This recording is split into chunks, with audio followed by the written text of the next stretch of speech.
Ladies and gentlemen, the Chief of Staff of the Air Force, General David L. Goldfein.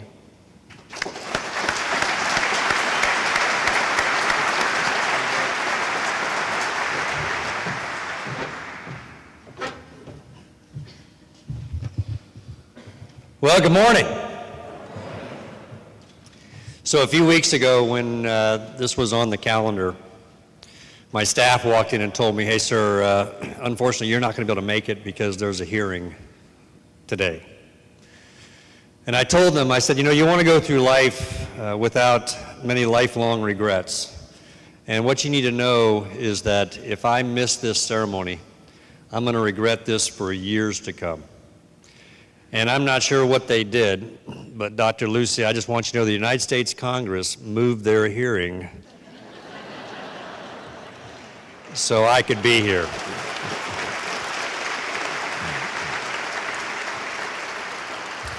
And I really can't tell you how honored and humbled I'm here to be with Dr. Lucy, the Greene family, Team Moody, and the incredible community of Valdosta to join this celebration of a man that we all love and admire.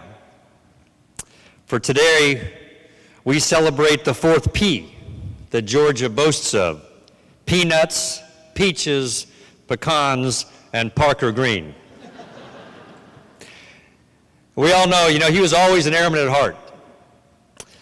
So it's an honor as chief to represent his airmen, who are direct beneficiaries of Parker and Dr. Lucy's unshakable advocacy, limitless passion, and in many cases his personal and limitless supply of nuts and Vidalia onions. I remember the first time I met Parker and Dr. Lucy. I was working at ACC headquarters at the time, and Team Moody came to the headquarters for a visit, and Parker and Dr. Lucy came by the office and we chatted about Moody and the operations here, and at the end of the meeting we took a nice photo together. And then later in the year I got a Christmas card with a collection of photos, and there was that picture. And then I got a call from my brother Steve, who sends his regards, and he was at the Pentagon at the time, and he said, well, now you have a shot at senior leadership because you made the annual Greene Christmas card. And for many of the GOs in the crowd, we can all acknowledge that that is actually better than a definitely promote #1. So Stevie and Jeannie, they send their love, and so does Dawn, who's home taking care of her parents today and certainly wishes she could be here. We have few national strengths as powerful as our community partnerships.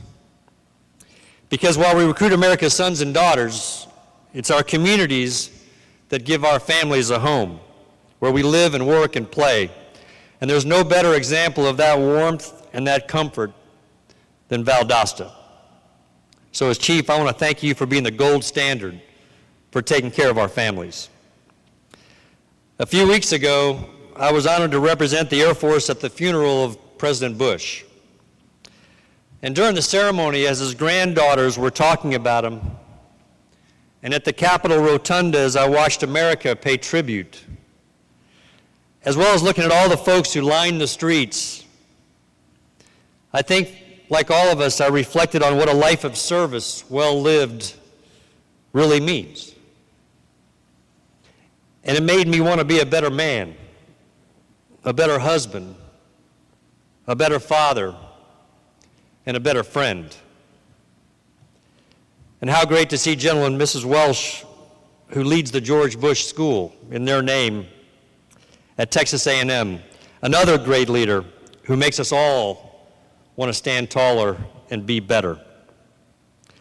Like George Bush, Parker Greene makes us want to be better men and women, to live up to a higher standard, to love and care for airmen as much as he did, and to give with no expectation of getting anything in return. And as Chief 19, General Norty Schwartz, pointed out, Mr. Parker and Dr. Lucy were a remarkable pair.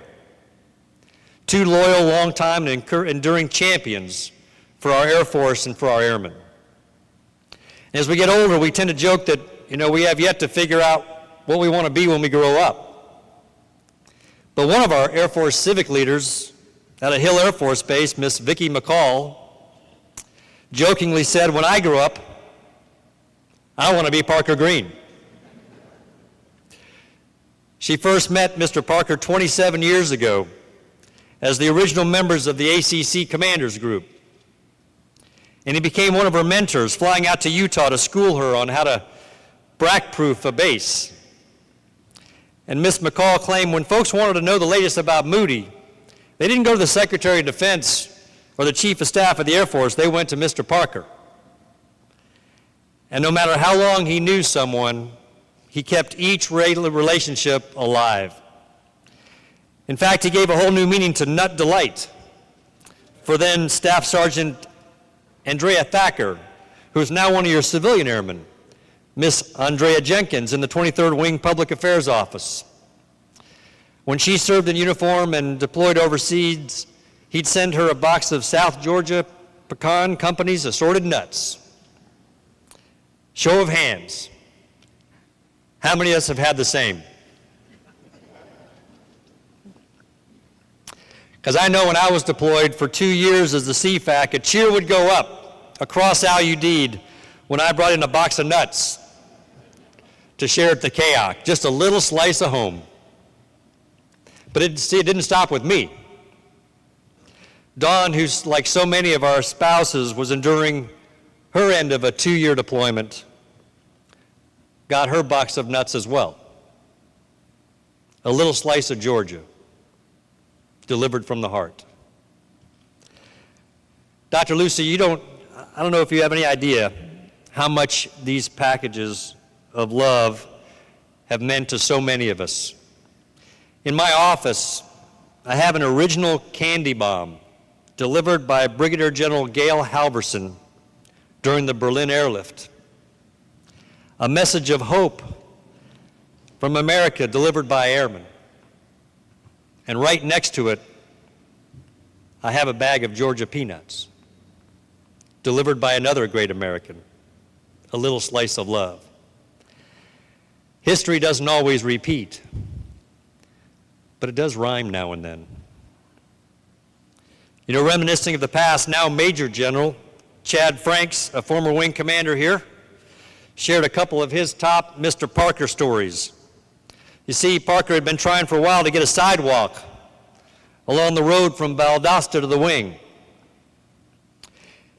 And one day he's visiting with the governor, and as they're driving in, they saw a lady pushing a baby carriage along the Parker Greene Highway. And without him missing a beat, he says to the governor, well, isn't that a shame? A military spouse that has to push that baby along this very busy highway. And the next day, the sidewalk was funded. His squadron drop-ins were a frequent occurrence across the base. General Franks remembers when the 38th Rescue Squadron decided they wanted to do something a little bit different for PT. Mr. Parker went to the Guardian Angel Squadron where they showed him their self-help project, a basketball court. And when he saw what they were trying to do, he went to Valdosta State University and asked for a backboard and any other equipment that was needed. And because the squadron deployed frequently to Afghanistan, he wanted to make sure they could keep up with their jump shots. So he went to talk to the manager at the local Walmart. And as he was walking out with about 10 basketballs and 2 nets, the manager just stopped him and said, Mr. Parker, you're going to be paying for all that, aren't you? And true to form, as only Parker Greene could do, he says, nope, it's your donation to our airmen. And out the door he went. But of course, he returned later with a few photos to show his airmen playing hoops with a little slice of love from Georgia. He was also known to pull airmen out of some really rough spots. Chief Master Sergeant Paul Burgess, Moody's former command chief, remembered a fire that destroyed the house of one of the wing's deployed airmen. The family was rendered homeless, but the morning after, Mr. Parker delivered $500. And by the end of the day, he'd secured a place for the family to live, stocked the place with food and supplies, all procured and donated from the local community. And when that airman returned from the deployment, he and his family were able to deal with that crisis with level heads because Parker and Lucy made sure they were taken care of. Brigadier General Tom Kunkel, who's also in the crowd today, shared that during his tour, the 81st Fighter Squadron, which conducts combat training for our Afghan Air Force pilots, wanted an old school Coke fridge, the ones with a see-through window to store drinks.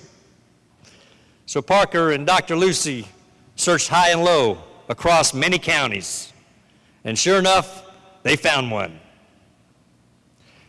And General Kunkel mentioned, even though that just seemed like a small detail, like when the Greenes would drop off Easter baskets to all the base leadership, for him and for the kids, it was a huge morale boost. Pericles said, what you leave behind is not what is engraved on stone monuments, but what's woven into the lives of others. And so now it's my distinct honor on behalf of several generations of airmen who've been the beneficiaries of Parker and Dr. Lucy's love and passion to present the Department of Defense Distinguished Public Service Award to Dr. Lucy Greene and her family, whose actions reflect such great credit upon themselves and our beloved United States Air Force. So thank you so much for allowing me to be part of a celebration of life of an incredible man who makes us all want to be better men. May God bless this nation we love, and men like Parker Greene, who teach us all what a life of service, well lived, really means. Thank you.